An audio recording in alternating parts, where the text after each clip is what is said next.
Pagkukunwari ni Martin Romualdez na nahak daw ang website ng House of Representatives, pumalpak ng bongga. Kung ito ang lumalabas kahapon, ngayon naman ay hindi na mabuksan ang website nila. Ang galing naman ng mga congressman natin, halatang may tinatago. Ibinulgar nga ni Ms. Sasrogando Sasot ang bagong palabas na panloloko sa taong bayan. Ayon sa kanya ay ginagawa na talagang mangmang ang mga Pilipino.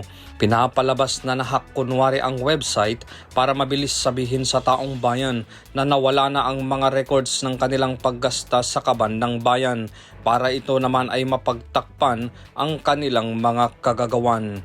Ipaliwanag mo nga yan, Miss Sas, kung ano ang nangyayari sa video na ito. So, this is 9:43, October 15, Sunday, pero tayo ng time zone. Ito na naman siya. If I go use the website address, congress.gov.ph, ayan na naman siya.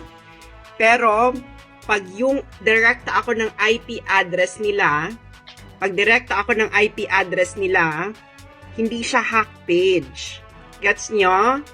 Hindi siya hack page. This is the website pag IP address diretso, pero ito pag URL, this is 944. Sabi ko sa inyo ano siya lumulubog, lumilitaw ang kanyang hack page pag website, yung website address yung nilalagay at hindi IP address. You do have two different websites. So this is not a case of hacking, okay? This is a case of one page. Ito mo, ayan pa rin siya, nag-refresh na ako, nandiyan pa rin siya, diba? Nandiyan pa rin siya. So, ayan, diba?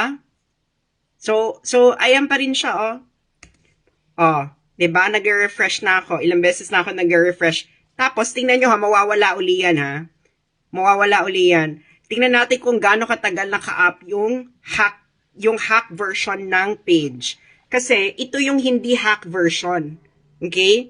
Pag pumunta ka sa page sa IP address mismo, ito yan. Ito. Okay? So mag-refresh uli ako. Di ba? Pag IP address mismo. Subscribe for more updates. Mahal ka namin, Pilipinas.